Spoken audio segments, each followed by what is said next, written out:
دوستانو د نن نه یو کال مخکې په همدې ورځ مطلب د 2021م کال د اتمې میاشتې په 9 تاریخ متحده عربي اماراتو اعلان وکړ چې دوی د ټولو هیوادونو لپاره ویزټ ویزې خلاصې کړي دي. خو د دې یو کال پوره شو، تر ننه پورې افغانانو پر مخ دغه ویزټ ویزې خلاصې نه شوې. د دې نه وروسته تقریبا د دې کال 5مه میاشت کې د افغانستان ځینې لوړپوړو چارواکو لخوا وویل شول چې متحده عربي اماراتو ویزې به د افغانانو پر مخ ډېر ژر خلاصې شي. خو تر ننه پورې داسې ونه شول. تر ننه پورې د متحده عربي اماراتو ویزې افغانانو پر مخ خلاصې نه شوې. که هغه ویزټ ویزې دي او که هغه پاخې یا کری ویزې دي او وختي هم نه دی معلوم چې کله به خلاصې شي. بعضې ویزې کیږي مختلفو لارو باندې او مختلفو قیمتونو باندې. بعضې که ویزټ ویزې وښایي هغه کیږي او بعضې سپنسرشیپ والا ویزې هغه هم کیږي، کوم چې ما مخکې ویډیوګانو کې مې یادونه کړې ده. خو په نارمل صورت کې افغانانو پر مخ تر ننه پورې نه دي خلاصې شوي.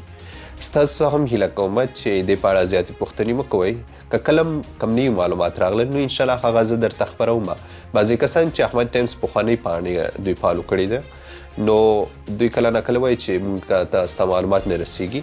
دوستانو وجه دا ده چې په هغه کې ځینې تخنیکي ستونزه رامنځته شوې ده، نو زه مجبور شوم چې نوي پاڼه جوړه کړم.